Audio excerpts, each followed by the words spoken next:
Ya, kita lihat sendiri pemerintah semakin serius dan tertata ya dalam mencanangkan regulasi tentang pengawasan dan pengaturan kripto di Indonesia. Setelah akhir tahun lalu, Desember 2022, RUU P2SK disahkan dan OJK akhirnya mendapat mandat untuk pengawasan kripto di Indonesia. Kali ini berita terbarunya adalah mengenai peluncuran bursa kripto yang dinyatakan langsung oleh Mendak RI Zulkifli Hasan akan segera diluncurkan di tahun ini. Nah, di pagi ini saya akan mengajak Anda untuk flashback sedikit tentang Crypto 101 dari bagaimana sejarah kripto di dunia dan Indonesia. Lalu juga kita akan menimbang-nimbang apa sih sebenarnya manfaat dan juga pain points atau risiko dari kripto. Dan terakhir, kita juga akan melihat bersama bagaimana sebenarnya perkembangan kesiapan bursa kripto dari pemerintah Indonesia. Saya bahas lebih lanjut dan lebih dalam di Crypto Mania, bursa kripto meluncur di 2023. Kita akan mulai dari global dulu ya. Bagaimana sih sebenarnya sejarah kripto sendiri? Nah, kripto sudah ada sejak tahun 1980-an di mana penciptaan dan cikal bakal kurs ini berawal dari seorang ahli kriptografi bernama David Combe.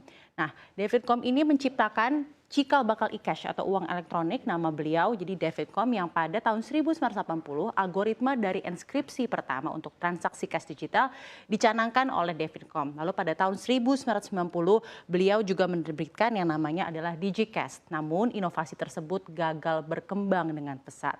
Nah, titik terang dari kripto sendiri muncul di 2000-an untuk perkembangan kripto di mana seorang ilmuwan misterius dengan pseudonym. Jadi pseudonym itu bukan nama asli ya, namanya dia bilang adalah Satoshi Nakamoto, menerbitkan buku judulnya itu di tahun 2008 namanya Bitcoin, a Peer-to-Peer Electronic Cash System. Dan ini adalah jadi blueprint pertama tentang apa sebenarnya Bitcoin dan blockchain teknologinya untuk peer-to-peer cash transfer. Setahun kemudian, Satoshi, ilmuwan pseudonym ini merilis perdana mata uang kripto yang namanya Bitcoin. Pas kita pernah dengar ke publik dan pelepasan Bitcoin ini jadi cikal bakal dan juga mendapat dukungan dari pelaku kriptografi dengan pesat dan pada 2010 lah semuanya menjadi terlihat dan bermunculan di mana ada mata uang kripto lainnya yang kita tahu ada berkembang banyak dan saat ini itu juga berkembang pesat. Bagaimana di 2022 di Indonesia sendiri kita lihat per 2022 kita tahu ada RUU P2SK lalu juga Indonesia sendiri kripto memang sangat marak ya diperdagangkan di Indonesia selama beberapa tahun terakhir bahkan dari Menteri Keuangan Sri Mulyani sendiri sempat bilang dengan fenomena yang namanya crypto boom karena masyarakat Indonesia sendiri sempat sangat gandrung sekali berinvestasi aset kripto ini. Nah, sebagai gambaran saja mungkin saya akan memberikan sedikit data.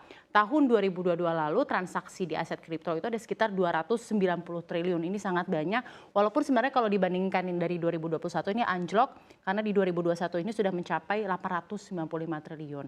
Nah, mengapa? Karena PLT Kepala Bapepti Didit Nurdiatmoko menjelaskan salah satu penyebabnya adalah anjloknya transaksi aset kripto ini amblesnya dari nilai token kripto bernama Luna di awal tahun lalu mungkin kita masih ingat dan masalah tersebut membuat banyak orang jadi berpikir ulang lagi untuk berinvestasi ke kripto. Nah, selama ini kita tahu di Indonesia, transaksi kripto diawasi oleh Bapepti, Badan Pengawasan Perdagangan Berjangka Komoditi Indonesia. Dan per adanya disahkan RUU P2SK diawasi OJK, jadi kripto ini akan diawasi under Otoritas Jasa Keuangan di bawah wewenang dari Kepala Eksekutif OJK yang baru, yaitu Kepala Eksekutif Pengawas Inovasi Teknologi Sektor Keuangan, aset keuangan digital dan aset kripto. Jadi akan memang sudah ada regulasi terbaru bahkan akan ada pengangkatan kepala eksekutif baru dari OJK untuk pengawasan kripto di Indonesia. Nah, sekarang kita melihat bersama sebenarnya hal positif dari kripto tuh apa saja sih? Pertama tentunya adalah kemudahan bertransaksi dan pemangkasan birokrasi serta proses administrasi karena memang peer to peer. Lalu juga ini mendukung perkembangan teknologi blockchain, mendukung kemunculan lapangan kerja baru di era digital, keuntungan investasi yang tinggi, high return dari kripto sendiri, dan juga melindungi privasi. Karena memang kripto ini dienkripsi ya, tidak seperti rekening bank yang menggunakan nama asli, identitas asli pengguna itu tidak digunakan dalam akun kripto. Jadi pengguna bisa disembunyikan, tetapi semua orang dapat melihat semua transaksi yang terjadi di blockchain. Selain itu, tidak ada batasan atau aturan untuk apa transaksi kripto digunakan. Nah, jadi memang itulah keuntungannya memang lebih ke fleksibilitas dan juga pemangkasan birokrasi dan kecepatan. Namun kita lihat juga bersama hal negatif dari kripto itu apa saja sih? Rentan pencucian uang ini obviously karena memang kripto ini tidak menggunakan identitas asli. Rentan juga digunakan dalam aktivitas ilegal seperti money laundering dan lain-lain.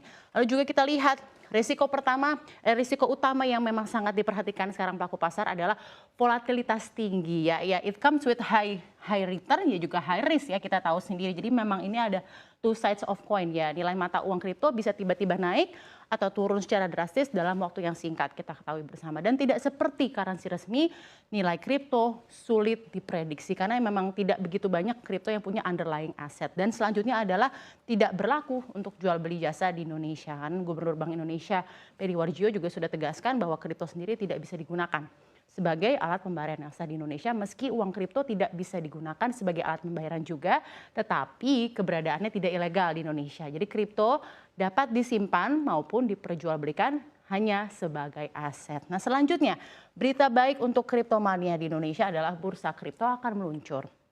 Baru-baru ini ada berita baik buat semuanya. Jadi Menteri Perdagangan Zulkifli Hasan mengatakan bursa kripto ini akan segera diluncurkan dan dia memperkirakan peluncuran ini akan dilakukan sebelum bulan Juni 2023. Dan Mendak juga memaparkan bahwa bursa kripto Indonesia ini akan menjadi gabungan dari kripto-kripto yang aktif karena saat ini menurutnya baru ada 5 pedagang kripto yang aktif dari 25 pedagang kripto di Indonesia yang telah mengantongi izin.